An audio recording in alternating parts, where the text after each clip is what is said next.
Hello बच्चों, नमस्कार सभी को। स्वागत आप सभी का साइंस एंड फन पर, जहां टीचर्स आपको दिल और दिमाग दोनों से पढ़ाते हैं। तो आज का वीडियो बड़ा स्पेशल होने वाला है। पिछले 16 साल से 11th मैथमेटिक्स पढ़ा रहा हूं।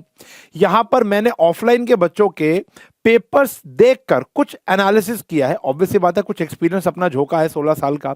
देखो, मेरे पास गवर्नमेंट स्कूल का बच्चा आता है, केंद्रीय विद्यालय का बच्चा आता है, और साथ ही साथ प्राइवेट का बच्चा तो आता ही आता है।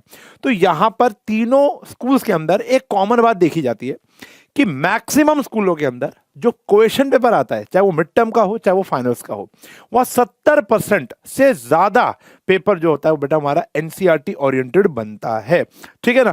तो आज के लेक्चर के अंदर हम बात करेंगे कि कौन सा चैप्टर आपको सिर्फ और सिर्फ एनसीईआरटी से पढ़ना है और क्या क्या क्वेश्चन। हल्का सा टीजर देता हूं, हल्का सा टीजर। मैं कुछ क्वेश्चन लेकर आया हूं ठीक है ना। मैं कुछ क्वेश्चन लेकर आया हूं जो अगर आपने कर लिया तो मेरे हिसाब से आपका बेड़ा पार हो जाएगा। कुछ कंडीशंस रहेंगी जो भी बात करूंगा। मैक्सिमम चैप्टर्स ऐसे होते हैं हमारी एनसीईआरटी के जिसके अंदर आपने अगर सिर्फ एनसीईआरटी अच्छे से लगा ली और ये क्वेश्चन बहुत अच्छे से लगा लिए तो आपको उसके बाहर का कुछ करने की नीड नहीं है। आपके 100% नंबर आ जाएंगे उस चैप्टर में। कुछ चैप्टर ऐसे हैं जहां पे बाहर जाना पड़ेगा। कहां जाना पड़ेगा, कैसे जाना पड़ेगा, पूरा डिस्कशन करूंगा इस वीडियो के अंदर। ये वीडियो बहुत लंबी नहीं रहने वाली है लेकिन बड़ी इंपॉर्टेंट रहने वाली है। एक छोटा सा थॉट अपने दिमाग में हमेशा रखना बेटा, ये अगर आप हमसे पहले से जुड़े हुए हो तो हम 80-20 रूल पे बहुत ज्यादा वर्क करते हैं। और ये बात बिल्कुल एग्री करोगे आप लोग कि जो हमारा 80% जो एग्जामिनेशन में जो पेपर आता है वो 20% कंटेंट से बन जाता है। तो एक बारी, जैसे अप्रैल से लेकर आज तक आपने एक बारी अगर अपना कंटेंट पढ़ लिया है तो अब सारा कुछ दोबारा पढ़ने की आवश्यकता नहीं है। और मैं तो उम्मीद लगा के बैठा हूं कि ताकि हमारे ऑफलाइन के अंदर एंड पेड बैचेस के अंदर हम लोगों ने क्या किया, एक बारी कंटेंट पढ़ा, एक बारी सारा रिवाइज भी कर लिया विद एक्स्ट्रा क्वेश्चन। लेकिन अब क्या पढ़ना है? आप सब कुछ तो नहीं पढ़ पाएंगे। पेपर के बीच में सिर्फ 2 दिन की छुट्टी आई है, डेट शीट आ चुकी है, समझ रहे हो, तो प्रेशर बहुत ज्यादा है। तो अब हमको क्या करना है, सिर्फ इन क्वेश्चंस पे फोकस करना है और कुछ चैप्टर्स बाहर से करने हैं। बाहर से कहां से, कौन से क्वेश्चन, ये भी बताऊंगा। ओके, तो शुरू करेंगे। एक एक चैप्टर को पेन कॉपी उठा लो, लिस्ट बना लेना भाई, और दोस्तों के साथ जरूर शेयर कर देना, क्योंकि कर भला तो हो भला। चलो जी, तो यहां पर कुछ इंपॉर्टेंट क्वेश्चन लेकर आया हूं एनसीईआरटी क्लास 11 मैथमेटिक्स के। देखो, जो सेट्स चैप्टर है, पहले एक एक चैप्टर करके बात करेंगे। आप स्क्रीनशॉट ले लेना या ये मैं टेलीग्राम पर पुश कर दूंगा। यहां पर जो सेट्स चैप्टर है वो कॉन्सेप्ट ओरिएंटेड है, क्वेश्चन ओरिएंटेड नहीं है। तो अगर आपको कॉन्सेप्ट आता है तो आपकी पहली एक्सरसाइज, दूसरी एक्सरसाइज, तीसरी, चौथी और पांचवी लग जाएगी। ठीक है ना। फिर भी मैंने यहाँ पे 1.3, 1.4 और 1.5 के कुछ क्वेश्चन प्रिसाइज कर दिए हैं। आप सारे लगा सकते हो, मुश्किल से 15 मिनट में सारे लग जाएंगे अगर कॉन्सेप्ट आता है तो। देखो, ये वीडियो उसके लिए बिल्कुल नहीं है कि जिसको कॉन्सेप्ट ही नहीं आता, उसको वन शॉट्स देखने पड़ेंगे। पूरा वन शॉट आपके पास अवेलेबल है, पूरी प्लेलिस्ट है, जाकर देख सकते हो। लेकिन अगर आपने एक बार सिलेबस, मिनिमम एक बार सिलेबस रिवाइज मार चुके हो, कर चुके हो, तो आप इतने क्वेश्चन कर जाओ, मोर देन इनफ है। एग्जाम्पल्स की लिस्ट है यहां पर और मिसलेनियस की भी लिस्ट है। अगर स्कूल के अंदर, लिख लो, अगर स्कूल के अंदर प्रूविंग वाले क्वेश्चन कराए हैं तो ही मिसलेनियस करनी है, वरना मिसलेनियस छोड़ देनी है। अब यहां पर क्या होता है ना, कुछ स्कूलों के अंदर, जैसे हमारे एरिया के आसपास हिमालय पब्लिक स्कूल है, वो स्टैट्स कराता ही नहीं है, वो कॉनिक की मिसलेनियस नहीं कराता, वो चैप्टर 1 की मिसलेनियस नहीं कराता। ठीक है ना। कुछ स्कूल से जो कराते हैं, कुछ स्कूल नहीं कराते। तो यहां पर 11th स्टैंडर्ड है तो वो स्कूल ओरिएंटेड बात तो रहेगी जो आपकी मैम कह रही है। चैप्टर 2 आता है रिलेशन फंक्शन। 12th के पॉइंट ऑफ व्यू से आपके पास का मोस्ट इंपॉर्टेंट चैप्टर रहेगा। 12th पॉइंट ऑफ व्यू की बात बता रहा हूं, मोस्ट इंपॉर्टेंट चैप्टर है मेरी जान। ठीक है ना। रिलेशन एंड फंक्शन के ये सारे क्वेश्चन तो आपने लगाने ही लगाने हैं, लगाने ही लगाने हैं, एग्जाम्पल करने ही करने हैं। प्लस टाइप्स ऑफ फंक्शन की ग्रिप होनी चाहिए। मॉड्यूलस, सिग्नम, ग्रेटेस्ट इंटीजर, आपका क्वाड्रेटिक, आपका क्यूबिक, आपका आइडेंटिटी, आपका नल फंक्शन, कांस्टेंट फंक्शन, हर एक चीज का आपको ज्ञान होना चाहिए, डेफिनेशन आनी चाहिए, ग्राफ बनाना आना चाहिए एंड डोमेन रेंज लिखनी आनी चाहिए। गवर्नमेंट स्कूल के अंदर अक्सर एक 3 नंबर का क्वेश्चन आता है, सुनना, कि define signum function, right its domain and range, draw it's graph. 3 number, graph नहीं बनवाएगा तो 2 नंबर। ठीक है ना। तो बहुत इंपॉर्टेंट सा ये कंटेंट है।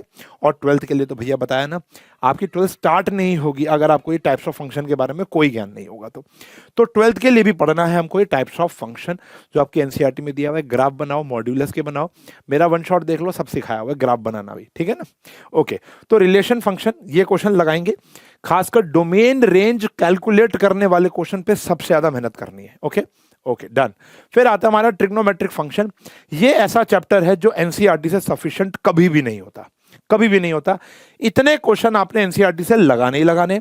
एनसीईआरटी के बाहर से क्या करना है, देखो अगर आप इस चैनल को गो थ्रू करोगे, वैसे तो आप कोई भी बुक लगा सकते हो, एग्जाम्पलर लगाओ, बहुत अच्छी किताब है।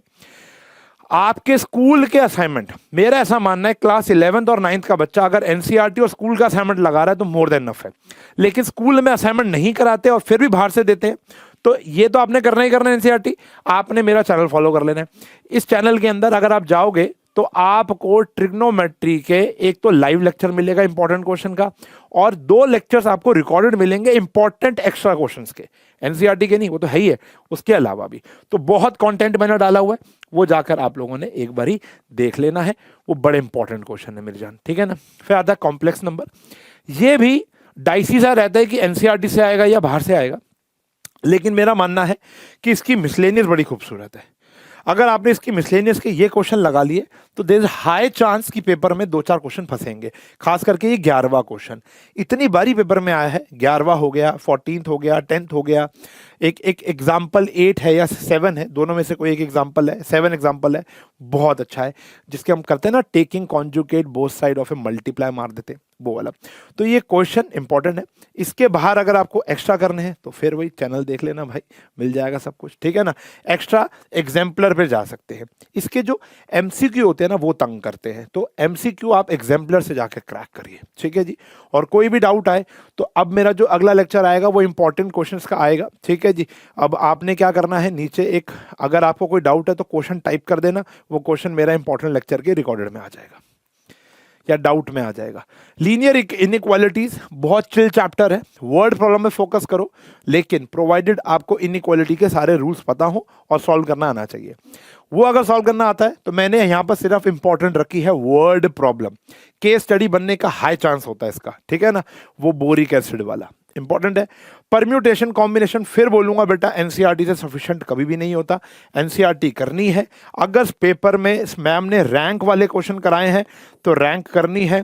जेनिथ की रैंक करके जाना, सुरीति की रैंक करके जाना, ये 2 बड़े इंपॉर्टेंट वर्ड हैं, रैंक ऑफ जेनिथ एंड सुरीति, ठीक है जी। और परम्यूटेशन एंड कॉम्बिनेशन की एग्जाम्पलर जरूर लगानी है। तो अभी तक 3 चैप्टर ऐसे हो गए, एक complex, trigo and permutation combination, जहां पर आपको एग्जाम्पलर लगाकर ही जाना है, बिना उसके पेपर में नहीं बैठना। एनसीईआरटी के ये मिनिमम सवाल है, स्क्रीनशॉट ले लेना आराम से, कोई टेंशन नहीं है। ये मैं आपको टेलीग्राम पर पुश कर रहा हूं, ठीक है जी। ओके, आपके देखने से पहले ही पड़ी हुई होगी वहां पर। और बताओ, chapter 7 binomial theorem, not so important chapter, सबसे लास्ट में प्रेफरेंस देना। बहुत ही कम क्वेश्चन करके चैप्टर प्रिपेयर हो सकता है, लेकिन मैं बता रहा हूं इसकी वेटेज बहुत ज्यादा नहीं होती। फिर आता है सीक्वेंस सीरीज, इसमें ध्यान रखना सिर्फ और सिर्फ एनसीईआरटी पढ़ के जाना, अनटिल और अनलेस मैम ने या सर ने कुछ एक्स्ट्रा क्वेश्चन की लिस्ट आपको ना दी हो। तो अगर कोई एक्स्ट्रा क्वेश्चन की लिस्ट है तो वो कर सकते हो, सिर्फ एनसीईआरटी के ये क्वेश्चन लगा लो, बल्ले बल्ले, ठीक है जी।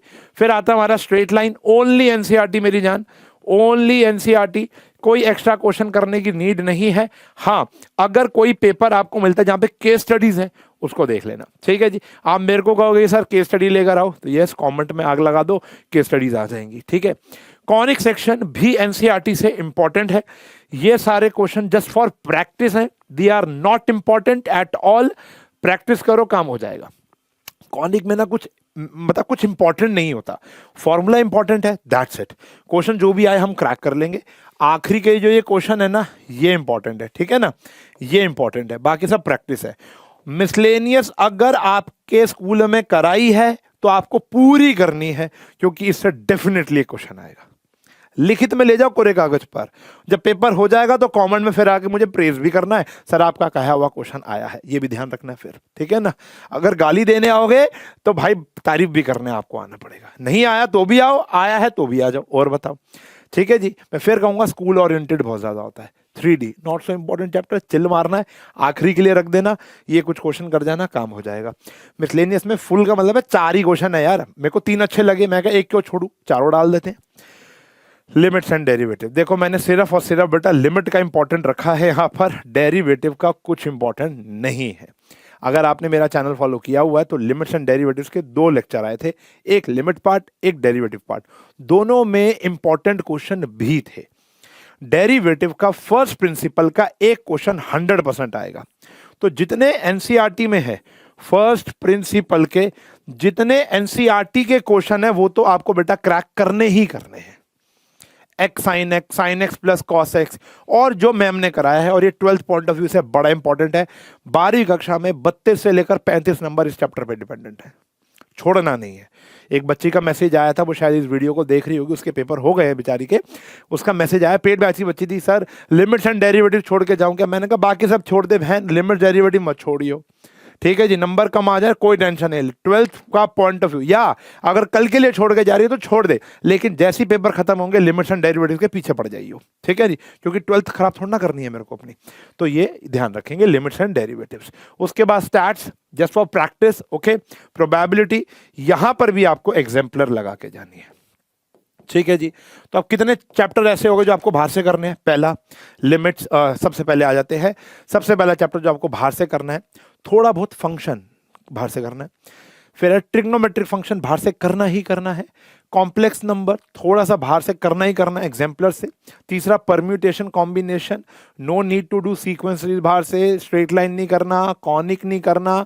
फिर आता है हमारा चैप्टर, अभी कौन सा था, हाँ, लिमिट्स एंड डेरिवेटिव्स, ये वाला चैप्टर हमको एक बाहर से करना है, और एक प्रोबेबिलिटी। टोटल 4 से लेके 5 चैप्टर बाहर से लगाने हैं। बाकी एनसीईआरटी जितनी घिस सकते हो घिस दो, ये क्वेश्चन तो कर ही लेना, ये क्वेश्चन तो कर ही लेना, बाकी गो थ्रू कर लेना। बात समझ में आ गई? जो भी डाउट हो कमेंट सेक्शन में डाल दो, वीडियो आ जाएगी। अगली वीडियो कौन सी चाहिए ये भी बता दूंगा। मुझे लगा, क्योंकि मेरे पास ऑफलाइन में बच्चे बहुत सारे आ रहे थे कि सर मार्क कर दो, मार्क कर दो, मार्क कर दो, तो मैंने मार्क ही कर दिया, एक ही बार ही मार्क कर दिया, जग के लिए मार्क कर दिया भैया, ये इंपॉर्टेंट क्वेश्चन है, ठीक है जी। पीपीटी टेलीग्राम पे मिल जाएगी।